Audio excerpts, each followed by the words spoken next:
Hello friends, welcome to the channel. आज हम लोग बात करेंगे इम्पॉर्टेंट क्वेश्चन जो कि अपर लिम्ब से रिलेटेड है। तो अपर लिम्ब से कौन कौन सी इंपॉर्टेंट बोन्स पूछी जा सकती हैं, कौन कौन से इंपॉर्टेंट जॉइंट पूछे जा सकते हैं, आज हम वो डिस्कस करेंगे। तो चलिए हम लोग शुरू करते हैं। तो अपर लिम्ब की हम लोगों को बोन्स पढ़नी है, कौन कौन सी एग्ज़ाम पर्पज़ से हमारे एग्ज़ाम में आ सकती हैं, कौन कौन सी बोन। तो अपर लिम्ब में क्लेविकल, स्कैपुला, ह्यूमरस, रेडियस और अल्ना, ये बोन्स जो हैं ये अपर लिम्ब की हैं। और ये सारी कोई भी एक बोन, दो बोन एग्ज़ाम में आ सकती हैं, ये सारी आपको पढ़नी है।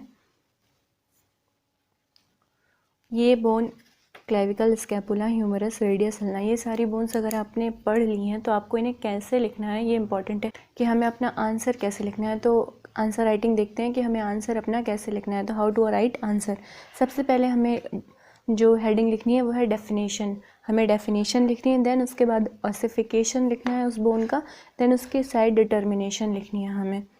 उसके बाद हमें लिखना है उसकी एनाटॉमिकल पोजीशन, हमें लिखनी है उसकी एनाटॉमिकल पोजीशन। देन उसके बाद हमें लिखना है पार्ट ऑफ द बोन। तो शाफ्ट और एंड दोनों हेडिंग हम यूज़ करेंगे पार्ट ऑफ द बोन के अंदर, उसमें कितने एंड हैं और उसका शाफ्ट कितने पार्ट्स में डिवाइड है ये हमें एक्सप्लेन करना है। उसके बाद हमें उसके अटैचमेंट लिखने हैं, देन उसके बाद हमें उसका डायग्राम बनाना है। जितने भी डायग्राम आपको लाने हैं वो आप बना सकते हैं। देन उसके बाद सबसे इम्पॉर्टेंट पार्ट है क्लिनिकल, तो हमें क्लिनिकल लिखना है। और क्लिनिकल में कुछ इम्पॉर्टेंट पॉइंट आप अंडरलाइन करके लिख सकते हैं। तो ये सारी हेडिंग आपको यूज़ करनी है अपने आंसर में। अगर आपने इस तरीके से आंसर लिखा तो आप मैक्सिमम स्कोर कर सकते हैं। अब बात आती है जॉइंट्स की कि अपर लिम्ब में कौन कौन से जॉइंट्स इंपॉर्टेंट है। तो अपर लिम्ब में दो जॉइंट्स इंपॉर्टेंट है, शोल्डर जॉइंट और एल्बो जॉइंट। तो हमें ये दोनों जॉइंट लर्न है, तो हमें इनका आंसर कैसे लिखना है, हमें कौन कौन सी इंपॉर्टेंट हेडिंग अपने आंसर में ऐड करनी है। तो आंसर में हमें सबसे पहले डेफिनेशन लिखनी है बोन्स के जैसे, देन उसके बाद हमें टाइप ऑफ द जॉइंट लिखना है कि किस टाइप का जॉइंट है जो हम ये पढ़ रहे हैं। उसके बाद हमें उसका आर्टिकुलर सरफेस लिखना है, उसके बाद हमें उसके लिगामेंट्स लिखने हैं, देन उसके बाद हमें उसका रिलेशन लिखना है।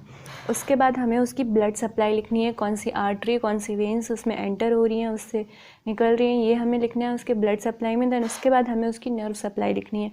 उसके बाद हमें उसका मूवमेंट लिखना है कि जो हमारा जॉइंट है वो कैसा मूवमेंट शो कर रहा है। देन उसके बाद हमें क्लिनिकल लिखना है और हमारा आंसर कंप्लीट हो जाएगा।